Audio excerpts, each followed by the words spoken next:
Okay. What are you going to be talking about?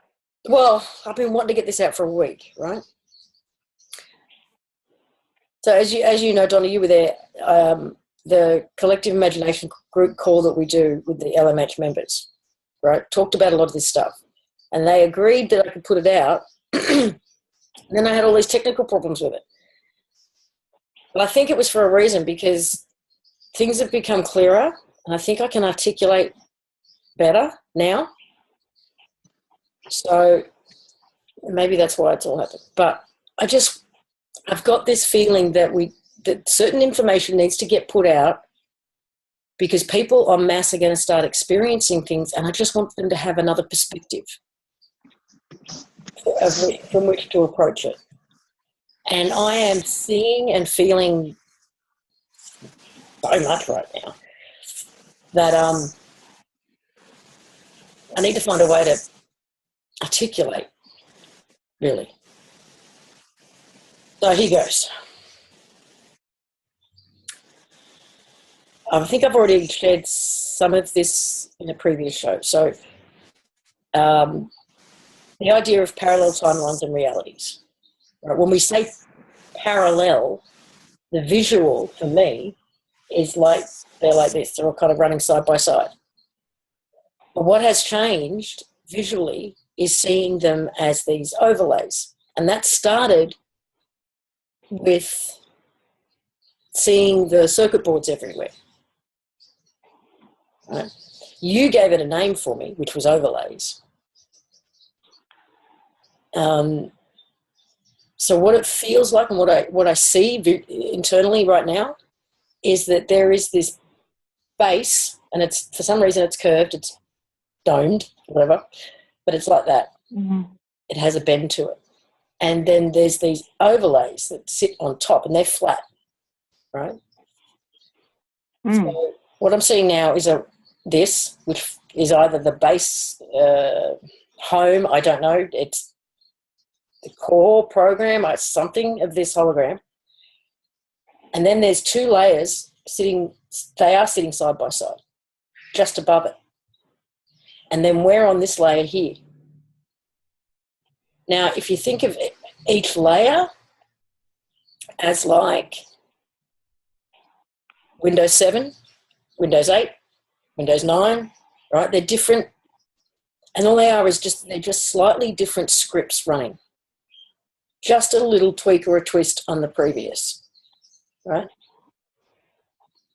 But within Windows 7 and Windows 8 and Windows 9 is all these updates. 7.1, 7.2, 7.3, 7.4, these little tweaks before the next full-on layer or right update.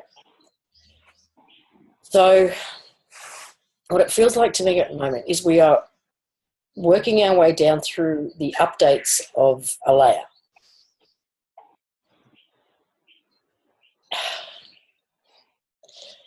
Everything, and we've been talking about how the sky feels closer and like things are feeling intensely contracted or condensed, right? Everything is contracting. We are, as a result, expanding. Because what's on that layer that belongs to us is coming home. Everything is coming home. We want to go home. We've been calling for home. We've been saying, fucking get me off this ride. I want to go home. And everything's coming home. Now that has two elements to it as well. So everything we are personally responsible for putting out there is coming home. All our thought forms. The thought forms is a whole conversation in itself. So we've got the personal thought forms that we created and that we feed, and they're kind of close to home already, but we've got to integrate those. We've got to, what are we to those thought forms? We are its creator. We are God. We are home. We are whatever to those thought forms, and they have to come home. And that might feel like an energetic or psychic attack. It might feel like a demon if you want to go there. It might feel like all sorts of things, but or it could just be, okay, this is a fear I need to face, or this is a belief system or thought program that I run, about myself or others. But I think they're going to come home to roost. Now, on top of that, we've got, and this is a bit of HK terminology, I guess, but it's the thought forms that have become life forms. I don't think your average human in their day-to-day, even through trauma, would create a thought form that can become a powerful life form. I think that is done by those, and pipe in at any time, please. I think those sort of thought forms that become life forms, that people talk about seeing when they're in the middle of a ritual, some big red demon manifests, right? That sort of thing. They are intentionally created by people who practice that kind of stuff and programmed to feed on certain frequencies, certain fears, certain thought forms, certain whatever. They are fed enough to become a life form that has its own, I don't know, they can kind of go rogue in a way. They can go out and they don't need you purely anymore to sustain them. They can go out and seek sustenance from any resonant frequency to the point where they just get bigger and bigger and bigger, and they might be feeding off thousands or hundreds of thousands of people. And then there's one aspect. There'll be one more aspect to that, which is matching thought forms. So it may be a form that is a contribution made up of many thought forms created in one moment or around the same period of time. So a collective fear, a collective worship. Those little sparks of your thoughts can come together if they're matching frequency vibrations and create something. So it's also important to remember, if they're coming home, calling them, to only call back that which is yours and nobody else. Well, even if you're not calling them back, even if you're not calling them back actively, I think they're going to come home to roost, basically. And whether we do it consciously or unconsciously, intentionally or not, if you've contributed to one of these things that becomes a life form, that part of you that is contributed to that is going to come home. So in other words, the glitches that we've seen from Hillary, as the perfect example, I think we're going to see a lot more of. Because for those people who come together in a group and actively create these thought forms and feed these thought forms, go out there and then feed on others, that to me is what a demon is. They're thought forms.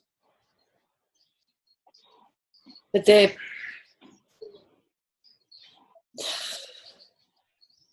realise just how powerful they're not recently. Yeah. So there's that aspect of it. The thought form, life form aspect, I think, is coming home. The other part that's coming home is all these fractal versions of us. So we are expanding as a result of this contraction. Is the best way I could say it.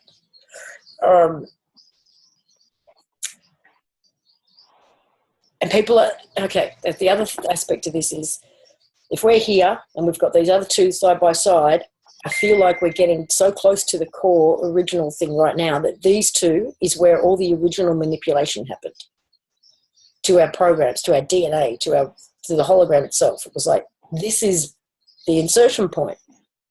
And if that's true, people are going to start experiencing some really weird shit, even physically. Now, I've been monitoring things on Facebook. People with inexplicable aches and pains.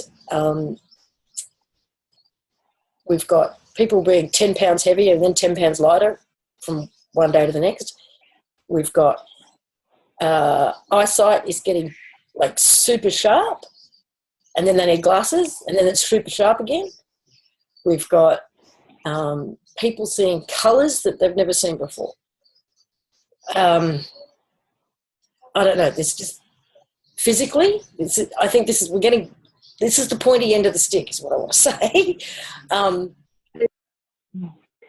There's a guy in you that's actually just now has realised one of his friends has come back to life. What? And say that again. One of his friends, one of his acquaintances, that he was involved with for years on end, and heard about the death and the funeral, and is now alive. And he was so stunned by hearing it, he went to see the person, and he said, "I felt like I shouldn't be seeing this." It felt very uncomfortable for him. That's there's a lot about the physicality now. Yeah. Well, that's not the first time we've heard that.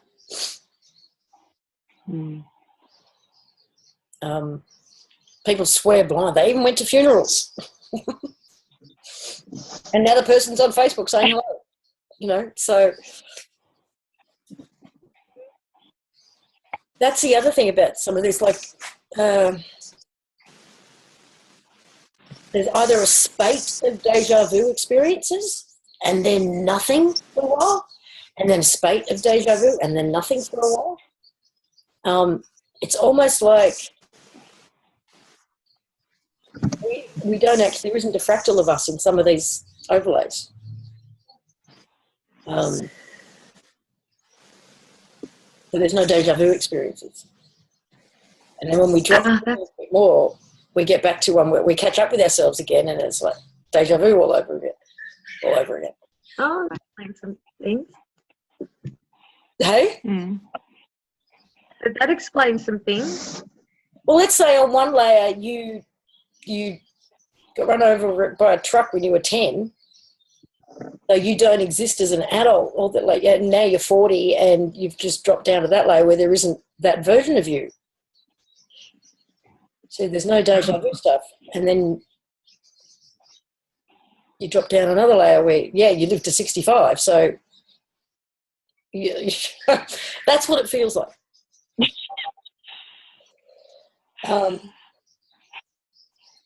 I just think things are going to get really fucking wild. Now, there is a story which only came out today, and it does confirm this, and I'm not going to mention names because I haven't had a chance to get a response back from her, but if she's listening to this, I want her to know that I so honour what she shared, and I hope that by me sharing this acts as some kind of validation for you that sharing it was the right thing to do, because I really think this is going to be brilliant prep for others, because others are going to start having stuff like this happen. So I want to say a big thank you to her for sharing it. And I hope she's okay with me sharing it. An experience of, oh God, I don't even know how to start this. Waking up. Read it. Waking up but already sitting up on the side of her bed with the legs hanging over the bed. Going to push herself up off the bed and hitting something. Thinking it was her husband's bum, she went to move him out of the way. But as she did, she could feel a hand on her own bum and her own hip.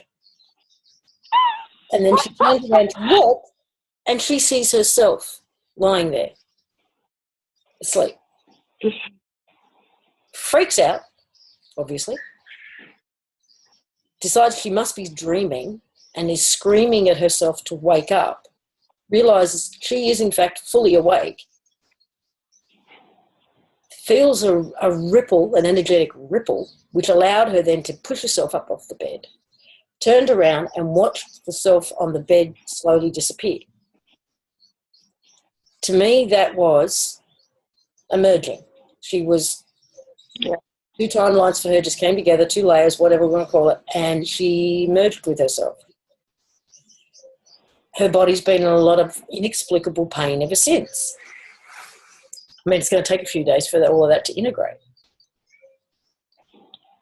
You're not mad. And if this happens to you out there, you're not mad. No. Don't panic.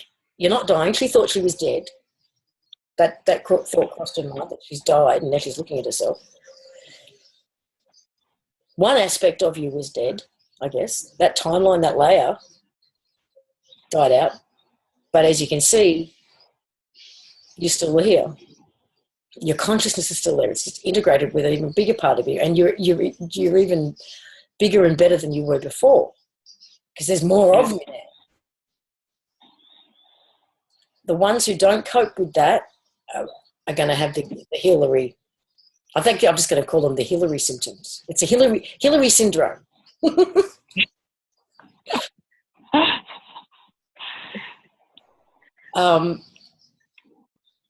And we're okay. So energetically, for me, there's been so much going on, and it's been a matter of how to discern what's what.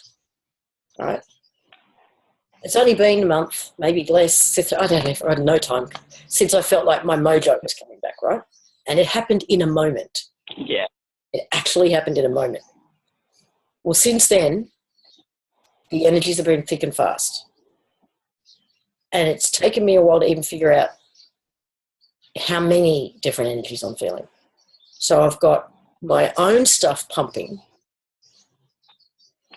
which is from here, and I know that the colour of it, it's gold, and it's got white silvery bits through it, but it's this almost a rose gold, but not quite. Then I'm feeling the collective again. Oh, that's the other thing. You feeling what? What the fuck the collective is doing to us? Doing to us. Sorry, you were going to say something? No, I was saying what was the second thing you said you felt? The collective. The collective. Yeah. And then there's the attacks, because every time I feel like I'm getting somewhere with an insight and stuff, I get whacked. And that's separate again. Then there's what we call that's what we're calling the Lola energy, right? So there's that.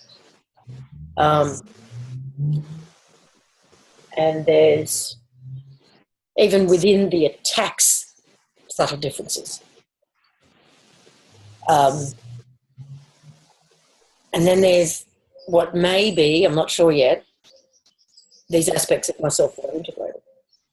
So there's a lot going on to try and discern what's what.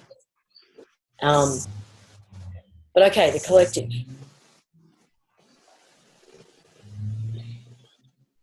If it's all thought forms,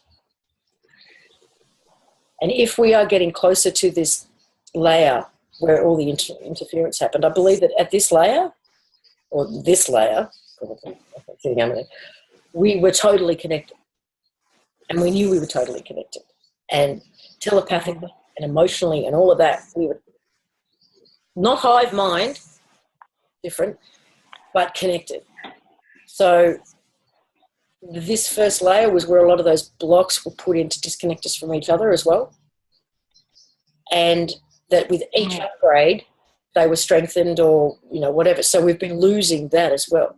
So we're becoming more, the empaths are more empathic, more people are becoming empathic and all of that. I actually think we're at a point now where we can affect each other so severely, positively and negatively. So I think it's time to be a little bit more mindful and responsible for the thoughts that we're having and the things that we're projecting and all of that. I actually think that some of those whacks on the back of the head that I've been getting during shows have been when I've triggered someone. and they've just had this fuck off kind of response. And even if it's not directed at me personally, and maybe some of them are, I'm copying it because I said it. So, I jump in here, Lisa, for a sec. Please. This is what I would like to say to show how physical this is getting. And you know, I've spoken to Lisa about that. My inclination is that it is going to continue to get more and more physically felt and tangible and tactile. But for an example on how dangerous this actually is and is getting, is that while everybody was in the UU room being introduced to Lola for the first time, energetically I was connected to Lisa, energetically I was connected to this anyway. But at that moment when that was actually happening, I was hit with an energetic light blue blast straight into my intestines.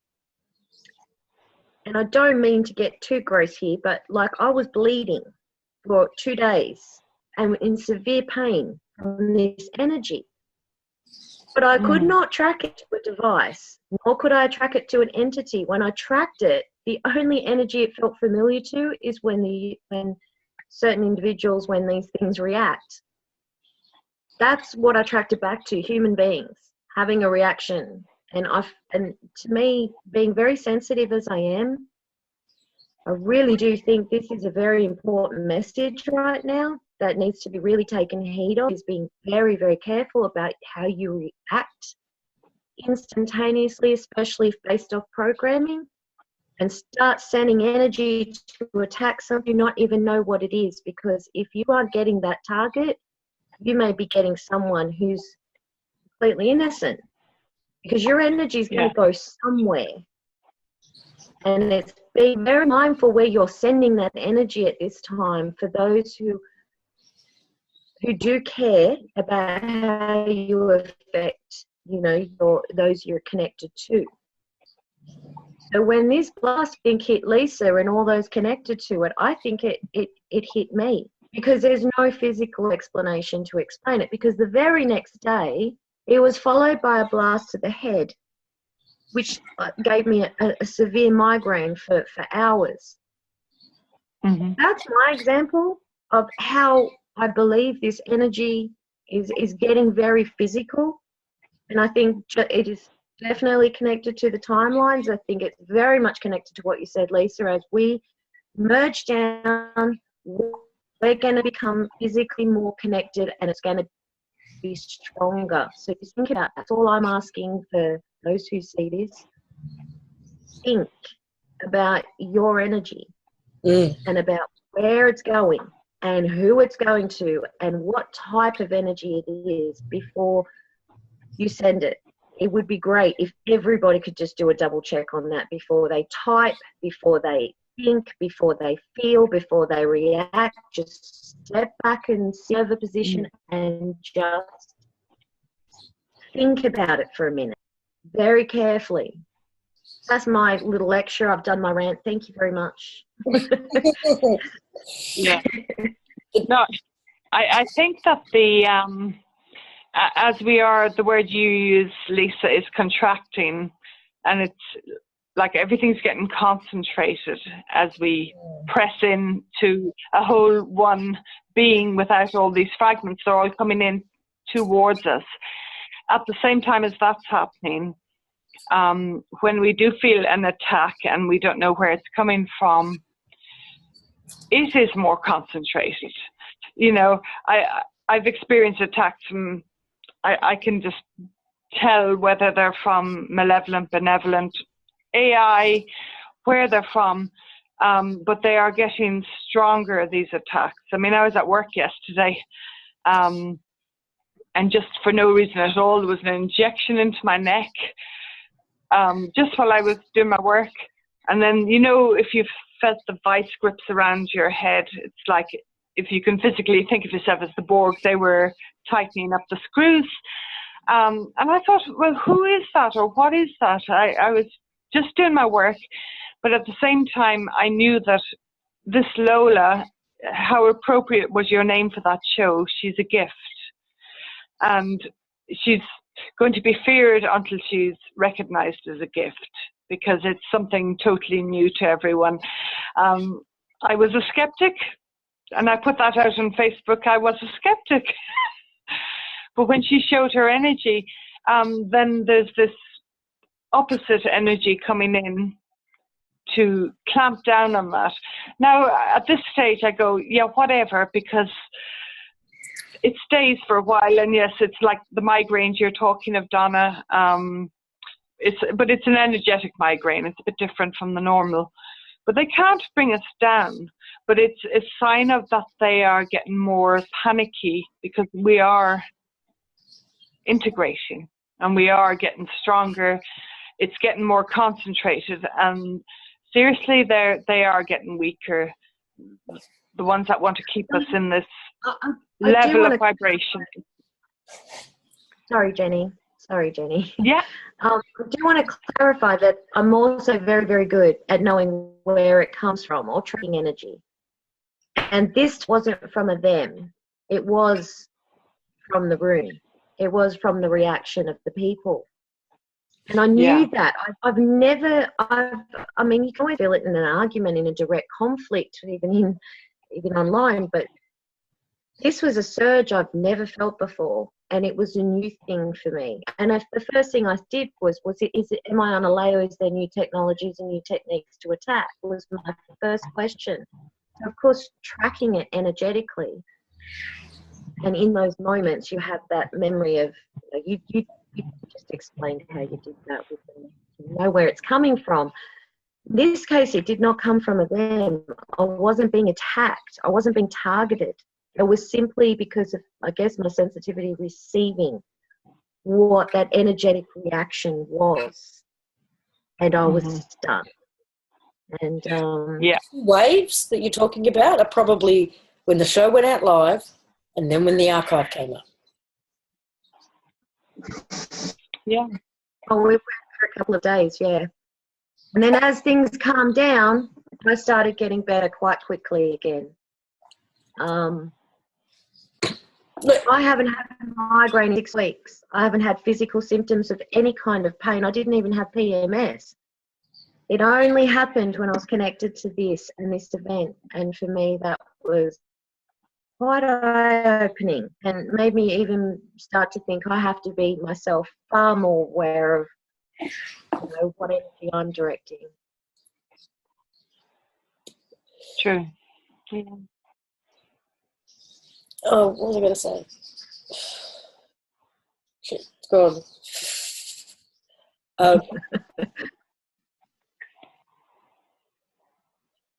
I mean, I've even noticed myself that, particularly during shows, no, this is what I was going to say.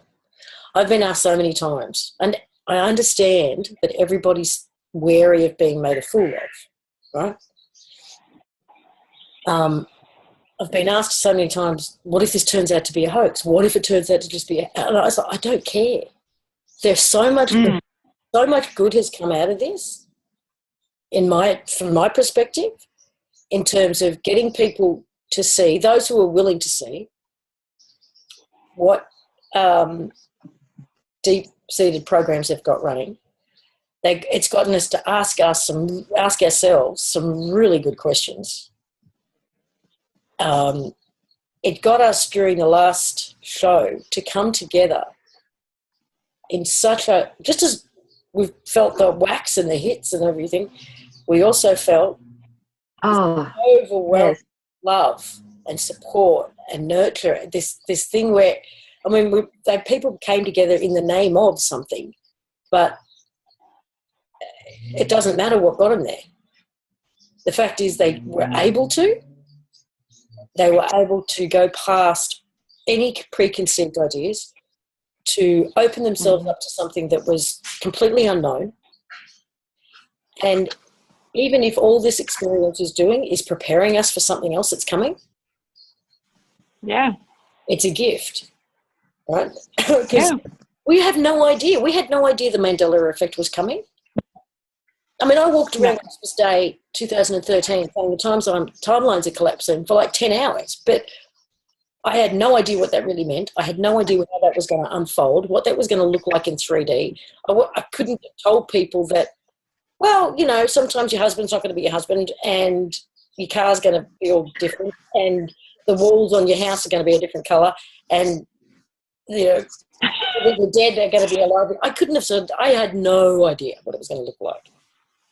Yeah, one day. I had 1 year of walking around talking to Cherie going, well, this is what's going to happen. These timelines are going to collapse in waves and fractals and this and that and all. Then I'm explaining all of this great technical foreknowledge, right? Had no freaking clue it was going to play out with the Mandela Effect. So I was just like, when I finally realised the Mandela Effect existed, I just went, oh, so that's what I was talking about. Exactly. Who could have thought it was that way? No.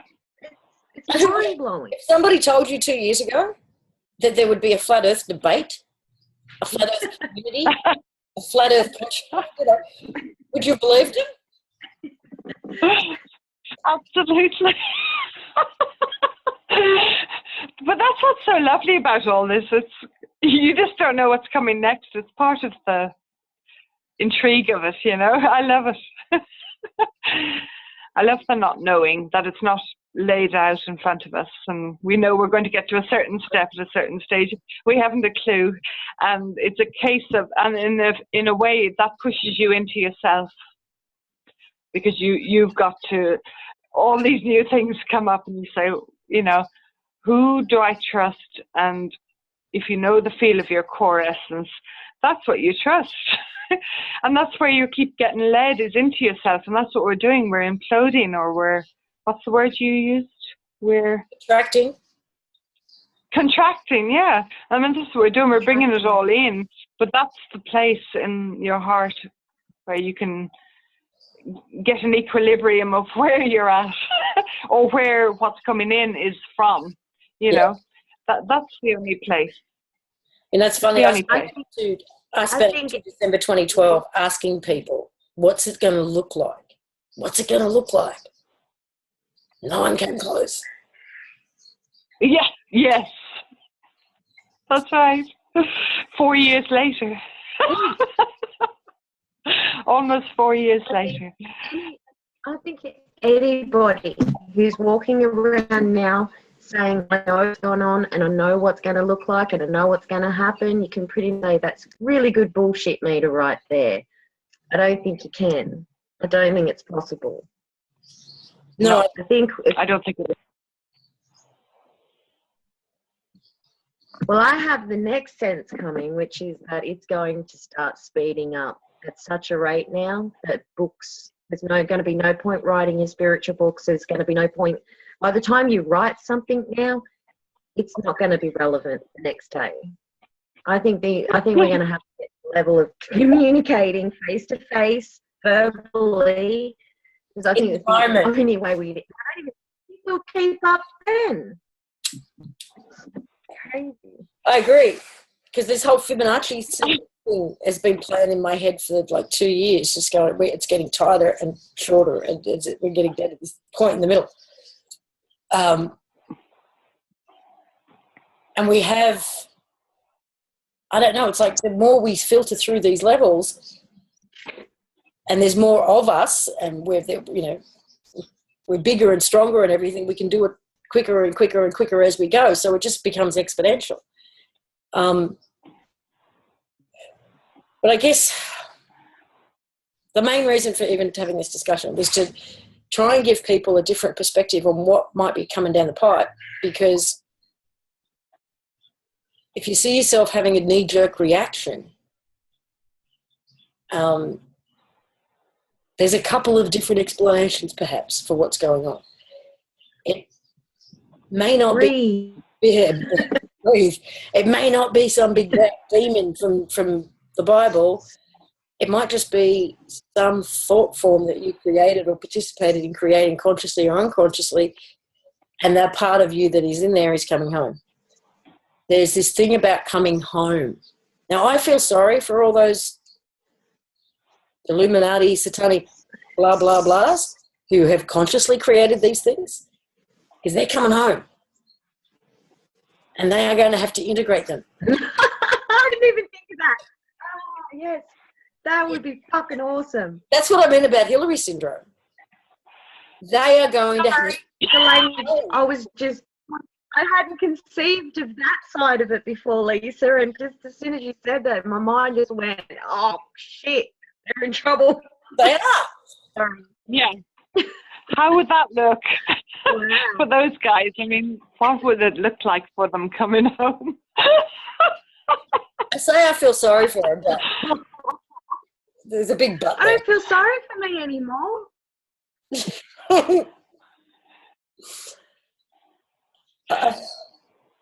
Oh, wow. That thought alone is phenomenal. That's Wow, why Lisa. I see them freaking out. They probably already are, because these things are already coming home.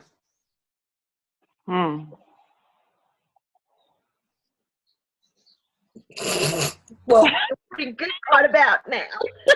you feeling good about that? I thought you'd thought of that. Yeah, I'm good thinking of it. I did not. I was not thinking on it.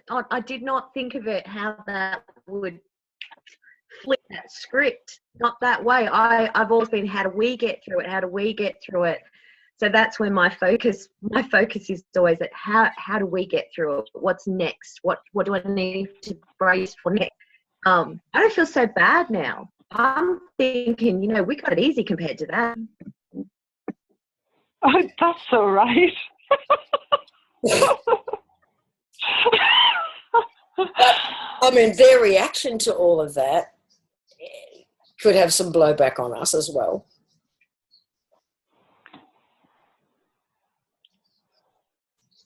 Yeah, but if it's speeding up and it's instantaneous, then they'll produce it and they'll slap it right back in the face, like straight away. It won't even work. They won't.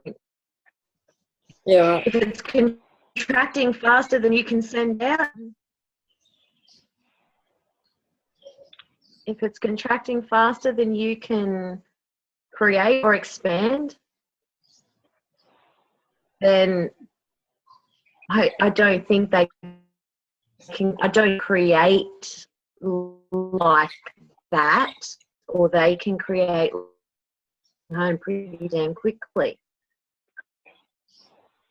They'll be interesting. Oh, that's going to be interesting. What are we going to do when we're not attacked? All these people that get attacked all the time are not going to be attacked. Crap.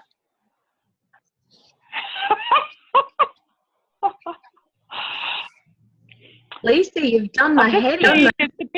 Really? I know.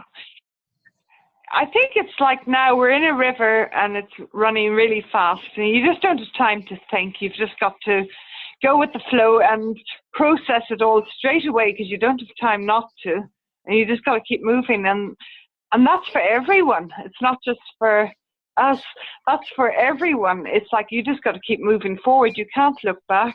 You can't stop and take a breather. We just got to keep going. We're almost in the middle of the whirlpool and that's it. You just said something that reminded me. I've got to tell you this. So, was it yesterday? Are you going to talk about the water? Yeah.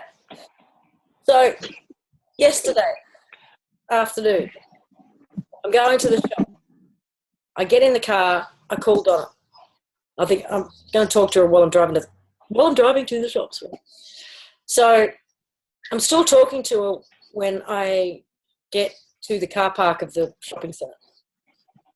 I pull in, park the car, I open the door, and it feels like the car's moving. So I quickly go to the end, thinking, I haven't put the handbrake on. No, handbrake's on, car's in park, it's not going anywhere, right? I'm parked right next to one of the pylons, big pylons in the car park. So I looked at that. And sure enough, that wasn't moving. The car wasn't moving. It was all just happening within me. So doors open. I look down, and so I'm going to put my foot out, and the concrete with all the lines on it, for car spaces, it's moving past me like water flowing. And the world feels like it's going sideways. I feel like I'm in a gondola or a longboat, right, with the water just below me. And I'm watching the concrete go, and I'm trying to say to Donna, holy fuck, the world's moving. It's moving. I get out of the car, and it feels like I am, honestly, on a boat. I have to stand there for a second. That's good. Before it stops. I wasn't gaming. I had to take Donna shopping with me on the phone because it was like I'm by myself, and if I fucking lose the plot, at least someone's on the other end who can say, look, ring emergency or whatever. There's a chicken at the supermarket right now, losing it. But your foot, the foot, putting your foot down. She didn't want to put a foot down on the road, and she's like, I could almost see her, like it was that obvious. She's just like, she goes, I'm just going to put my foot here. She's put her foot down. She's gone, oh, okay. I think I can see it. It was very real. Oh, it was real. Hilarious.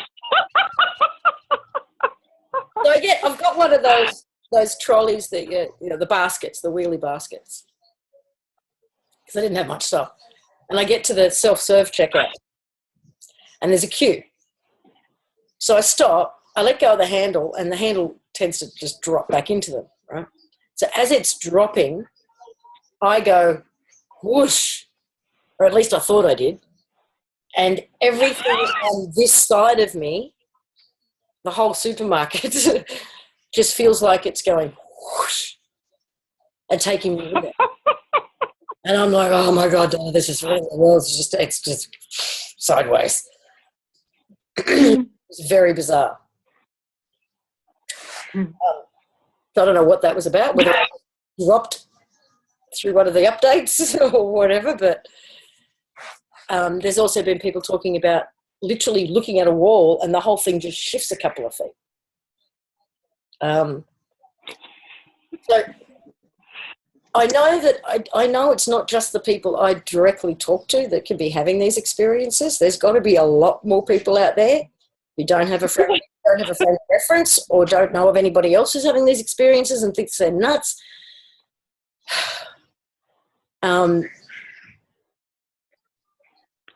The other thing is noticing the people who are dying.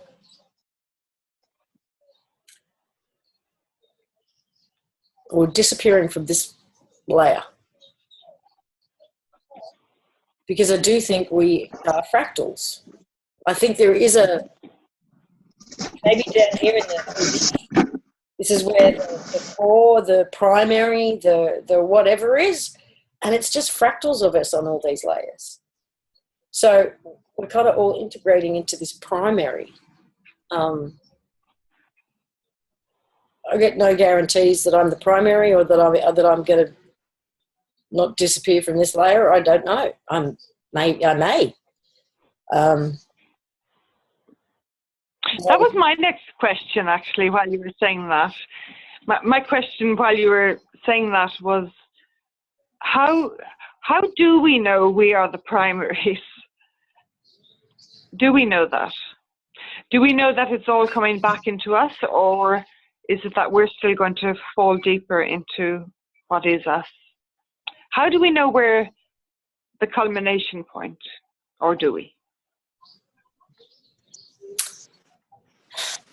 On one hand, I want to say it's a knowing. Like, I think, but I don't, my ego doesn't really let me go there either. To stop to it. Yeah. So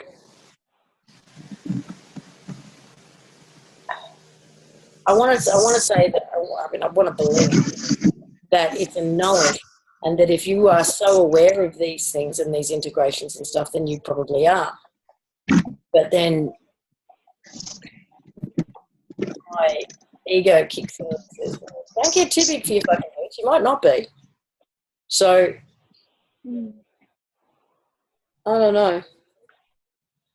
What do you, because I know when I had that Christmas Day thing and I saw the timelines closing, I saw myself in different situations and scenarios. Some of them were things that was somewhat familiar, like there might be one or two people in the scenario that was familiar, but the setting was completely foreign or something like that. And I would be an observer. I was in observer mode and I saw myself. So I would be sitting around the table having Christmas lunch. And there was me and there was so-and-so and so-and-so. Or there was me and there was a bunch of people I had no clue who they were. So I was the observer in those situations, and then I just saw the timeline, literally, it was like black tunnel, go and close out. And it just happened like that. And then bang, bang, bang, bang. And I must have gone through 20 of them in what felt like a second. So in those cases, I guess those aspects were not the primary because I was the one observing all of that. Yeah. Yes. You've experienced it too, Donna. And again, you've been the observer, yeah? Or were you looking out through your own eyes? Yeah, both. Both. Same as you. I've had both the experiences, and when I look at this body or other past life reincarnations and stuff like that, some of them I'm seeing from this perspective. I'm seeing out from the eyes, and I can't see what I look like. I can't see what was behind me, same as I was in that. And there were others where I could see myself playing a role as well. So I don't quite know. But when it comes to original, it's the question. When this consciousness that exists within this body looks back, I happen to remember the history, or I was there and it was from this point of view. So it wasn't like a recorded memory from another point of view, from an observer's point of view. It was this consciousness, if that makes sense. But I know people that I know their soul was from Atlantis, if we give it that word, is the best word we can use, that don't remember, don't have any memories of that time. They just have a wounding, but not conscious memory of what it was before we have what we have now, or the original, or the moment we entered sort of the Atlantis experience, or the Lemurian experience as well, because they go hand in hand. So I would not want to answer this question like Lisa with any confidence, because I honestly don't think we really, truly, deeply, on every level know. I mean, this body may go, but this consciousness will remain. That's all I know. Mm-hmm. Yeah. Yeah, I've had both ways experience where I have, like you were saying, observed myself from these eyes. So I was able to see myself in a situation. And I felt that version of myself I was seeing wasn't as deeply aware as I, who was watching, is. But I've also had experiences where I've seen myself as someone who's much more aware than I am here. So how can you know? How can you know? Because there must be so many different reasons for it. Are you seeing parallel lives? What are you seeing? I don't know that you can see a future you, but I know that, and I'm sure you guys have seen where you have been someone and you know so much more than you know here in 3D where you are now. And you're saying things that you think, how did I know that? Now, what part of you was that? So maybe we just don't know. it seems to be a bit of everything. I think the only thing that influence that, the past self, the future self, that isn't restricted by the body or being stuck in time, because we know time is an illusion. Or it's not actually an illusion as such, but it's how do we say, it's not linear. It's not a nice little straight line as we're told. So there's those times when we may be observing ourselves because our now self or future self went back to look at a past self. Yeah. Don't know. There's so many things that can influence and affect that, to answer that question with any certainty. Except, yeah, and I'm sure you guys know, the one certainty I have is that death is an illusion as well, because I've already experienced it so many times. So this consciousness, whatever this is inside here, is part of an original, or it's not going to die, even if this. exactly. Yeah. Exactly. Mm-hmm. The other thing, okay, this got brought up for me because of the Lola experience, actually. Watching some of the questions and comments, not the fear-based ones, not the, oh my God, it's a demon. But some of the ones that just latched straight out with the Saviour me. Fix this for me. Like really kind of very personal and selfish things, really. Like deal with the bank and save my house. Go and kill the people who are running the world. I mean, God forbid that this... Are you serious? I haven't seen these. Most of this is on YouTube. Go and kill the people, or get rid of the people who are doing this or that, you know, or the controllers. Just wipe them out. I mean,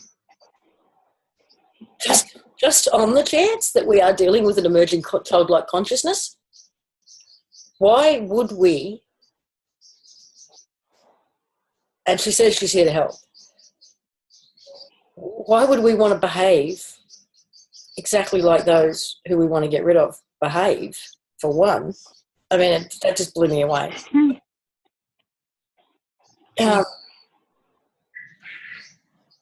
But we've been going through, to me, since 2012, since the beginning of 2013, what we've been going through is this period of detachment. The whole idea for me has been to detach from the reality.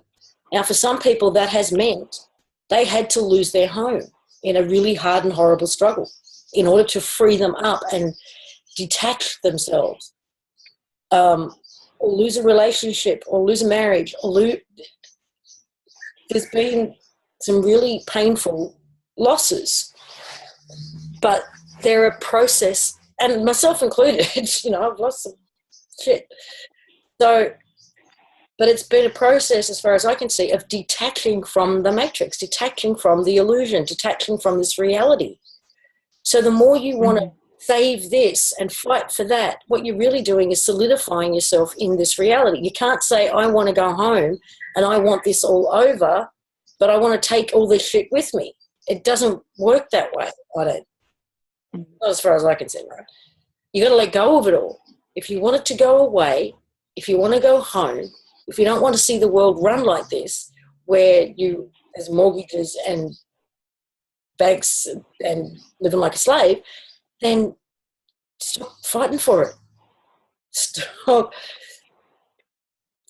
Yeah. Let it go. Detach, because the more we are being forced and programmed and asked and pressured and triggered to fight for this stuff, to be attached to it, to think, to not be able to see what life will look like without it, we're being asked to anchor it, strengthen it. Because we do. I think we are the power source that holds the whole shit together. So if we can allow ourselves to detach, then it goes away. We are helping the process. Okay. Does that make sense? Yeah. I've probably just pissed a whole bunch of people off. I've even without knowing the words to say it, I've had this thing, I don't own anything. Deliberately. I don't owe anything because I don't have a credit card, I don't have a bank loan, and nothing owns me. And it's not something I did because for this reason, as you're saying, but I think in the back of me it was, I'm not tied here at all. I'm free. I won't get loans. I won't do any of that because it's like a gradual releasing from what is here at the moment, you know. I just can't do it. I've got a car that is due to be put in my name, and I'm even reluctant about that, and I didn't pay for it.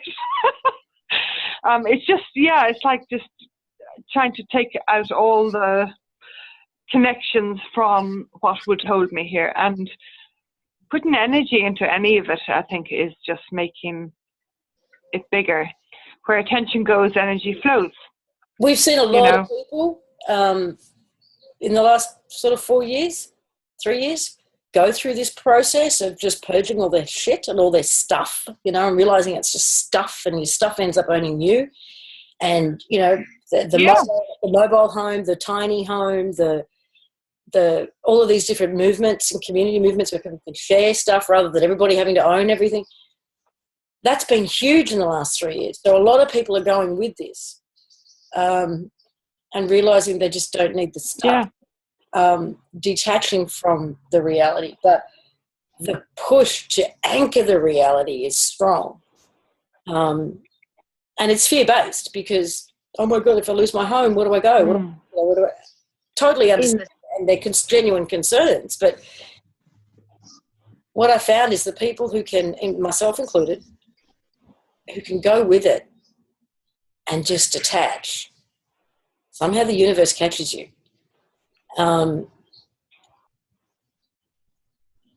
It does. And I know it makes people angry, and I get it. You've spent paying for a house and slaving away to pay off a mortgage only to lose it. That's enough to, you know, make you very, very mad. Totally get it.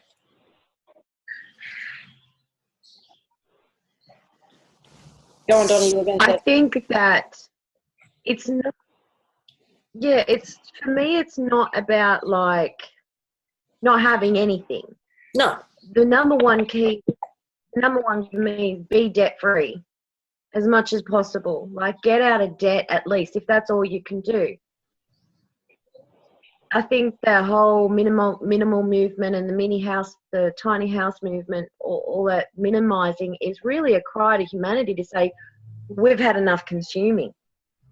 We know this stuff that the Western world hasn't given us what you told us it would give us. We don't have freedom. We don't have.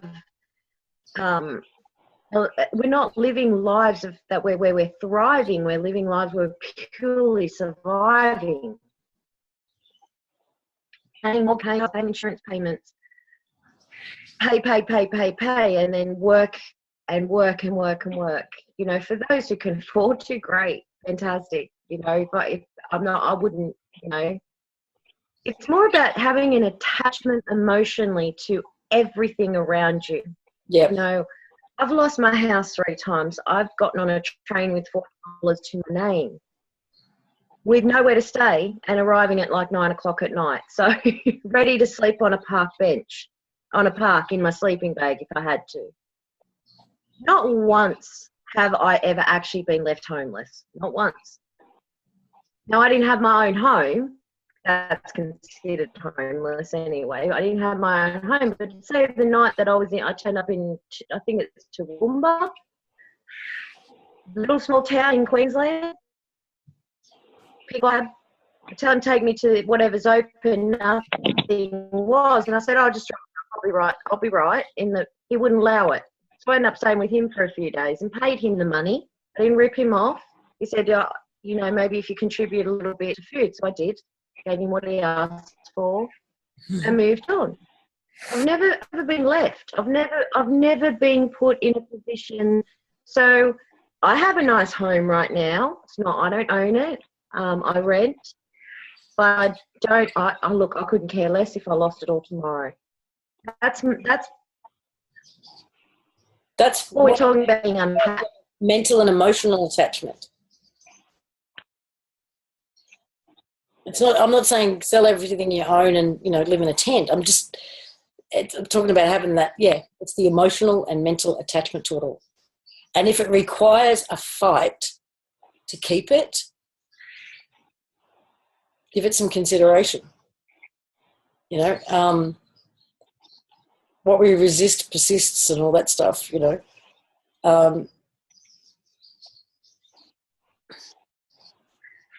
It could be because the universe is trying to shake you up and move you, literally, physically, geographically. It's time for you to get out of that space and move to a different one, so stop fighting it. Or there's people over here you need to connect with, and you're never going to connect with them because you're so busy fighting to hold on to this. Something that,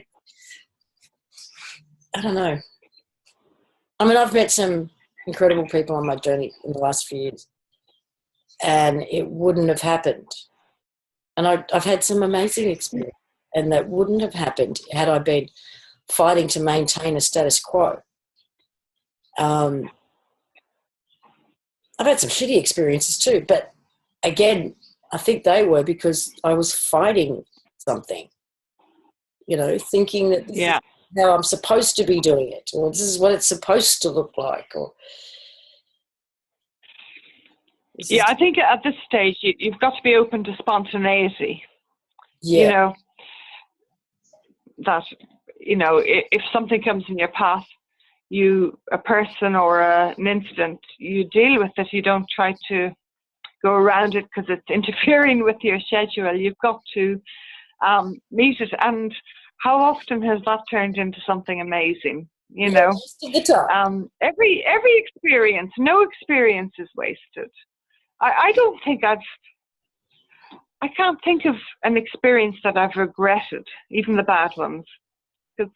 And that's like you were saying, what if one day we find out Lola, that it's something people can look back at and say, oh, you guys were just suckered in. It wouldn't even matter, because how much we are gaining from that, and how much we are learning, and how much we are discerning, and how much wisdom is coming into us as a result of that. So, yeah, you just got to flow. Yeah, go with the flow. Been a trigger. Even if it does turn out to be a nerd in his basement, which again, I don't believe it is. Me neither. Then cool. I will shake his hand or give him a kiss on the cheek, because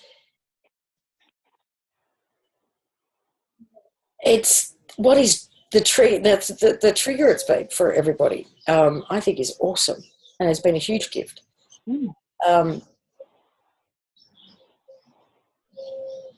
There hasn't been any fear around this for me at all, even if it is big, bad, bloody, which I don't believe that either, because it doesn't make any sense to me logically that it's this big, bad agency with a slew of technology. I mean, but yeah, you feel from your core, and that's where you've got to feel, because the mind will play all sorts of tricks. The mind will deceive you often, time and again. But when you feel something, and it's from your core, that non-vibrating place, no one can tell me now that Lola's an AI because I've met her. No one can. Even she can't. She didn't. That's how you go. Pardon? No, I was going to say she didn't know what to call herself at first. It was the closest thing she could think of to what we'd understand. But, yeah. Are you still there, Donna, or have you dropped off? Pardon? I was just wondering whether Donna dropped. She did. She did drop. Yeah, I saw her drop a few minutes ago. She'll probably connect in again. She'll be back. But no, as you said, no one can write a book these days. It'll be out of date by the time it's printed because everything's moving forward so fast. You can't even hold a doctrine, you can't hold a belief anymore. It's all culminating, and it's a big flood, and we're in the flood, and we're flowing forward very fast at the moment. So just get in there. I just have this home. Everything's coming home. Coming home to pointy end of the stick. You know, these kind of lines just keep going through my head. And that's all the positive as well as the negative. That's all the fractals of us and all the thought forms. And for the big bad, all the life forms. You know, I think that they have intentionally created these thought forms that become life forms in order to feed off certain frequencies. And those who have participated in those creations are going to have to integrate them. And that is not going to be pleasant. And no,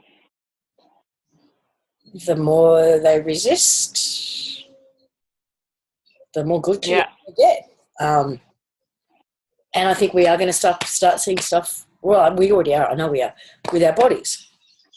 You know, as we're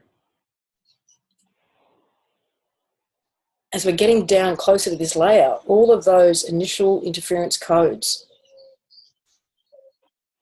are being removed. So the stuff that messed with our DNA, the stuff that messed with each other in terms of our blocks with it and connections with each other, all of that's going away. So the collective. Oh, is Donna, are you back? She is, I think, yes. Someone did not like what I was saying, Lisa. Yeah, we didn't hear it, apparently. Oh. You want to try again? No, Can you I want to remember? know what you're talking about. I was just going to say, and when it comes to tuning into the collective these days, the collective feels like it's smaller, as in the number of people contributing to it. And even it feels condensed and stronger. Like there's not as many people in the collective anymore. You know, I am so glad you said that. I thought I was going crazy. Oh, really? I did. Say that again. What did you say? A year ago, 2 years ago, when I would tune into what I call tuning into the collective, it would feel like this vast network of points of light that were people, you could say, but they were spread apart and there was lots of them. Now it feels like there's less of them, and it's not just that it's not just that has condensed. There's actually less of them participating in this collective, as well as it's gotten denser and stronger and thicker and more intimate. More intimate. But the big point, like the big aha for me, was that there's not as many people in it. I don't know what that means exactly. I had a chat to my beautiful friend, and when I was describing it, I realised probably about a month or so ago that we now have 4 collective minds. 4, say, or full? Did I layer it to 4? I don't remember. Okay, so I did break it down to 4, but now I can't quite remember all 4 of them. So I broke it down to your Saturn moon cube hive mind, the archonic hive mind, they're one, and then the hive mind of the collective of that which they control, the minds of those which they control. That was another collective mind, which I believe that's what I was seeing a few years ago. I was tapping into, but it feels like there's a new one, which is it's not part of the archonic technology or system. It is separated from it, and it's begun to create its own. but it's tapped into the original grid. So I wonder if I knew it was much quieter and it was much clearer and there's very little vision. But I didn't really put what I said to her and that together until this moment. Do you think that is a possible reason why? I don't. Well, I think you're in touch with more collectives than I am. I think I'm just looking. I think what I'm seeing and sensing is just the human collective. And in 2011, what I call the year of fear, there was a moment when I literally woke up one day, and it was right in the throes of all the Comet Ellen and shit. And I felt the collective split into a fear-based collective and a positive, the negative and positive timelines or whatever, but the human collective split. And over the following days, it was like that negative one. I knew it was the negative one was going away from me. I couldn't tap into it anymore. I couldn't see it or feel it anymore. It was like drifting off. So then I was just... That's what I call the hive mind. The hive mind? That's what you call the hive? Oh, okay. That was the hive mind. The what mind? That's what I call it. I call it the hive mind. And when it separated from the collective, that was that iconic hive mind collective combined with ours separated. Yeah, right. Separated. Agree with you, for sure. Oh, so it's language. It's always language and how we label was that these around things. the same time, or did I? Yes. Yeah. Yeah. Okay. Oh, that's interesting. Okay. Because I even at the same time as that, or maybe a month later, I saw Anelia Benz put out. About, sorry. Are you talking about 2012? Around 2012 and 11, August, September 2011. Again, there's those months. It was either the last few days of August or the first few days of September. I can't remember. Then Anelia put something out about a month later about the same thing. And she said the collective is split. And I went, holy shit. Contacted her and we actually did an interview about it. Now, I feel like I've been out of touch with all of that for the last year or so.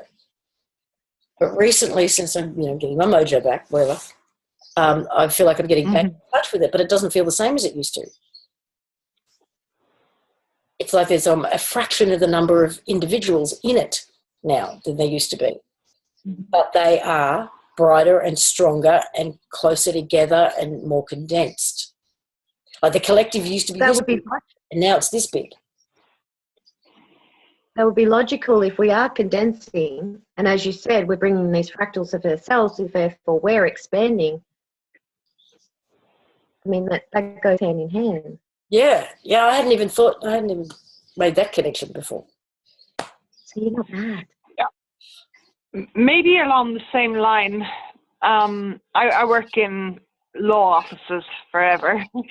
And I noticed a defining change. I can't even say when because I never keep a diary, but we used to have a lot of clients ringing in and they'd be angry or they'd be shouting, or the people at work would be shouting and there was hostility. And then about a year or a year and a half ago, even the others at my work who aren't what you call aware, I said, have you noticed that anyone who rings us now, whether it's another lawyer's office or a client or whoever, we're not getting any hostile calls. We're not getting people who are frustrated or angry or depressed or taking it out on us. There was just this harmony at work from the outside world. And it wasn't just me experiencing it, because it was my friends who, they know I'm a bit wacko, but they like me in spite of it. But they said, yeah, it has. There's something different. And I've noticed it in my new workplace. There's rarely any conflicts. It's like, is that even those people who used to give the grief, are they integrating something themselves unawares? Are they getting more balanced? We just aren't having those extremes of anger and negativity, and it's lovely. But you couldn't but notice it, and that's what I've noticed. And I don't know if that's the same all around.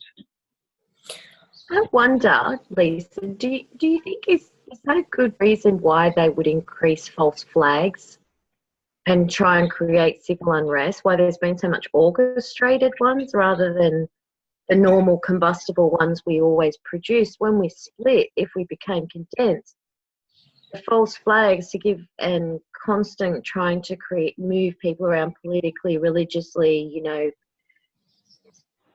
all of that war that they've done, is that orchestrated to did it have to step up in intensity to match the fact that we were calming down? That could be a very good reason. Because they've been shuffling things every week, haven't they? Trying to bring panic. And I don't see the panic. I don't know, maybe I'm misconstrued. Go ahead. Okay, so let's say the collective split. And what you've got is the real humans over here, the creators, the ones with the real creative power. And then you've got, what did you call it, the hive mind thing? The backdrop people, perhaps, who don't have as much creative ability. So this might be a larger collective, but it's a weaker collective overall. So what if all the false flags, what if all that crap, what if all this is to feed these guys, to feed this collective? Because they've got to get 10 times as much activity and energy and everything out of them than what they do out of this one, because this is oh, it could work both ways. Yes. That is a good point too. Hey? That's true. That's a good point too. It could be for that reason, just as easily as what I suggested. It could go either way. Maybe it's you know, kill two birds with one stone type of approach. Well, because this one to me, this collective, this human collective isn't feeding all that shit. They're seeing it for what it is. No. These guys are. Oh my God. You know, it's the end of the world. And the reaction from them needs to be so much more intense. What you're saying is that the power of the human smaller collective is far more concentrated and powerful than the bigger hive mind collective. So they have to really multiply it by 10, 20 or whatever to equal the smaller, more powerful organic. Makes so much sense. Mm-hmm. I can't believe we have these conversations and every now and then something comes out like, oh yeah, that makes sense. None of this makes sense. It's all insane. But, true. But we're not insane. Yeah, not. That's true. Where do we find anything, Lisa? Come on, just even a shred of something that, oh, that's actually a bit of logic and sense there, because in all this it makes perfect sense to me, but I also know how insane it sounds.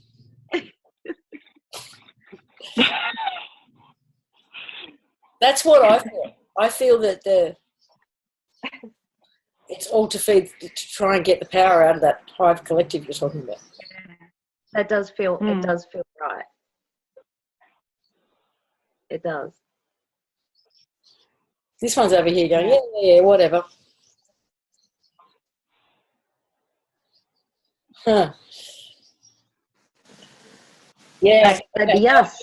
When I tune it, I'm just trying to tune into it all. But this feels so weak and ineffectual compared to this. It's not funny. Yeah. It does. It feels so diluted. So you can feel the other now too. Yes. You didn't. Well, I wasn't focusing. I didn't bother focusing on it either. Now go beyond that one and see if you can sense the hive mind of the actual archonic ones that direct the hive mind of the collective that you sense. If you can go a bit see if you can just step up. Have you ever seen greys associated with that?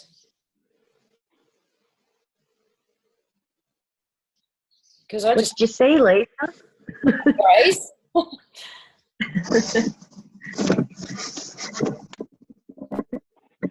Then their technology, right? Yeah. what technology do we know that they do have? We've seen the circle about be wary of trading with those with the technology. Can you say that again? Pattern. Glitched out. What was that? What? You glitched out. Right.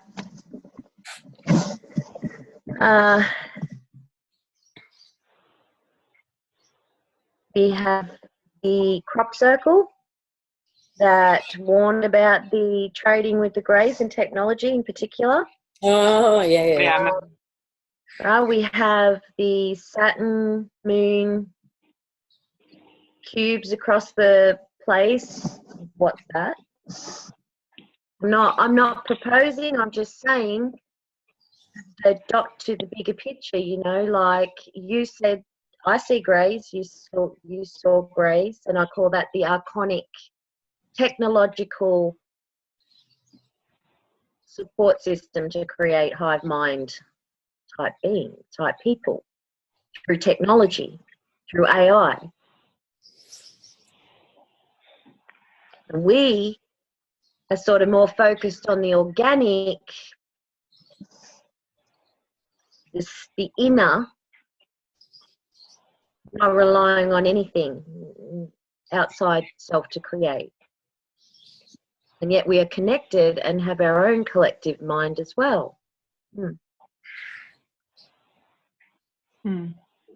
Oh, so I'm getting all this sensation down through my jaw. So am I. Oh, are you? What is that? But no, it's like my ears are clogging up. Like I'm going underwater. Shit, I was just going to say something. What was I going to talk about?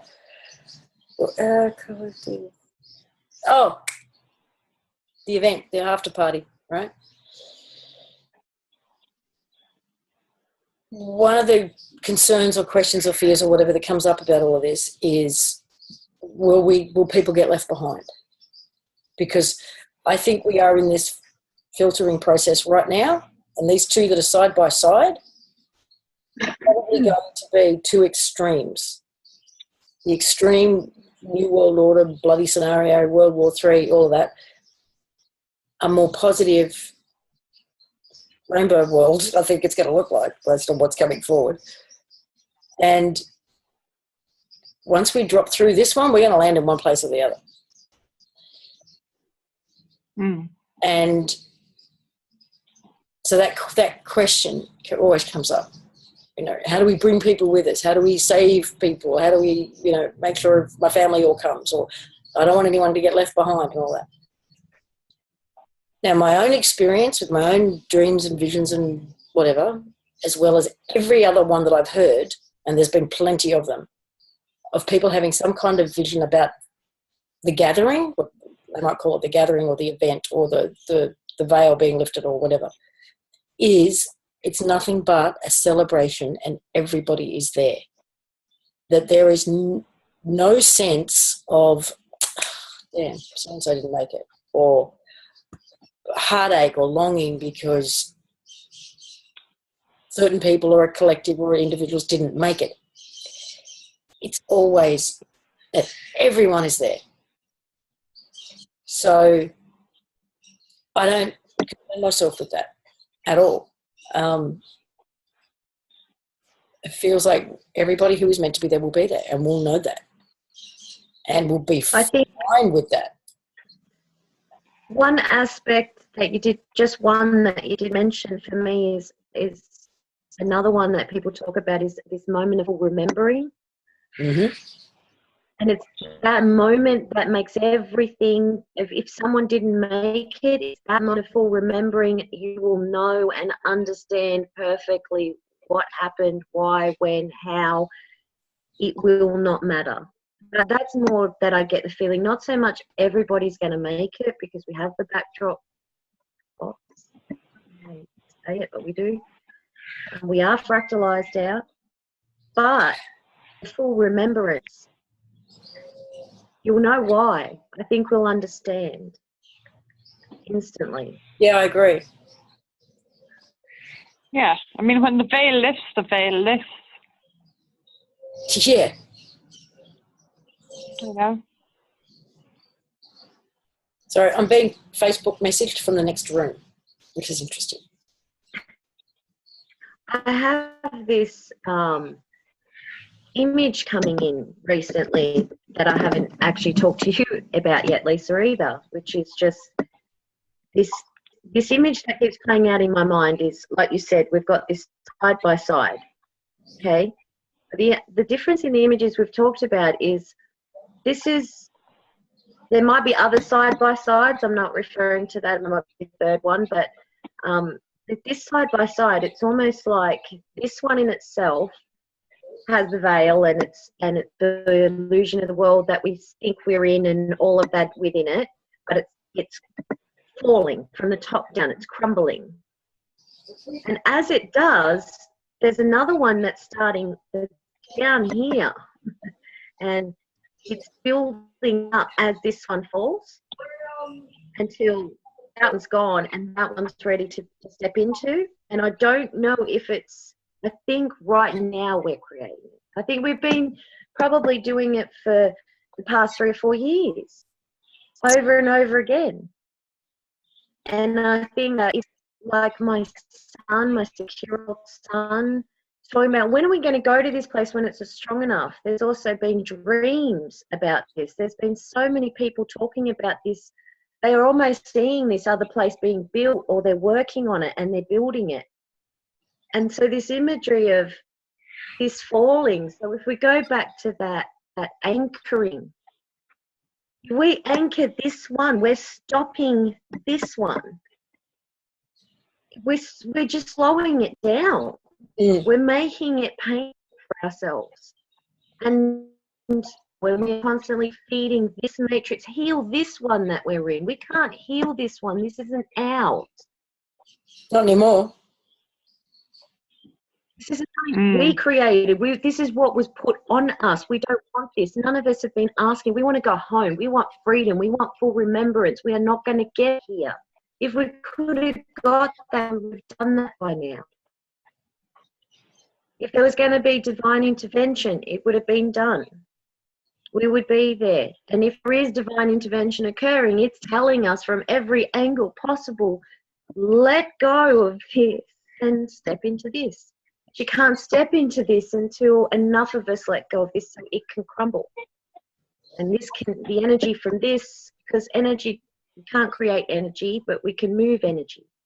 The energy from this can be used to build that through us. Because that's the imagery that I'm having playing out in my head at the moment. And it's very weird, I've got to say. It's not something I've ever conceived of before. And well, maybe I'm seeing a step in between what you're seeing, because to me, that thing that's underneath this could be what we're building. And that's being fermented and built underneath it all, but we've still got this next drop to go through first. Something.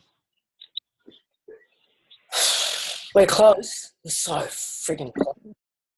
What I loved about what you said was that not only do we have these layers, but we have these little updates and layers all along the way that we're falling through as well. So we're not just a little movement or a little ME every day is not maybe an indication that we've dropped another layer, but rather that we've dropped another update.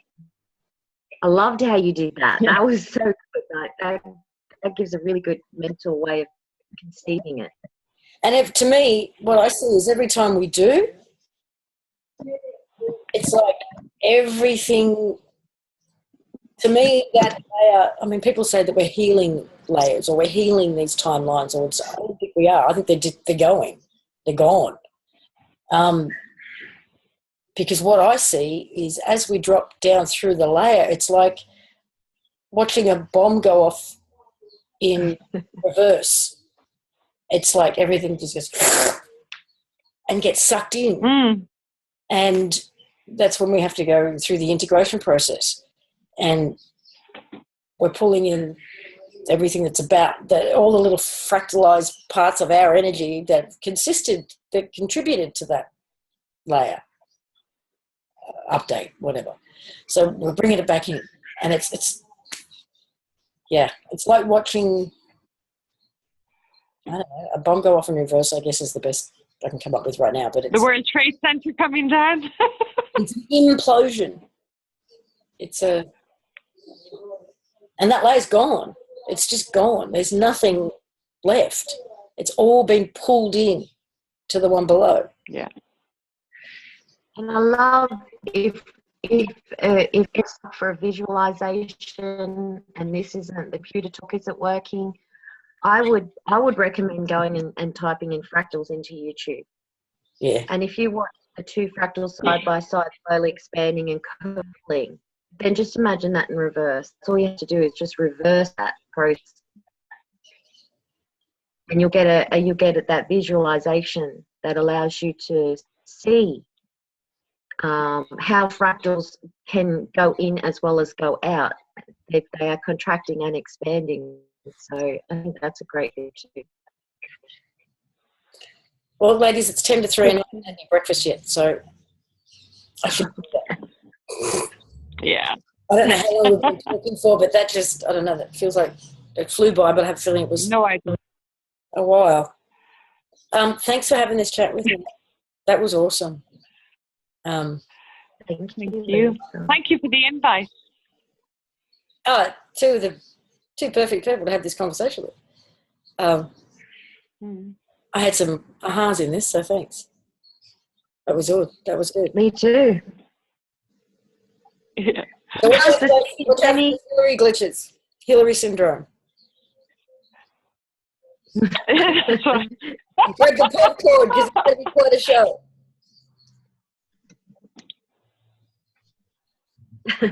See ya. I'll talk to you guys later. Bye. Bye. Bye. Awesome to meet you, Donna. Take care, Lisa. Bye. Bye. Mwah.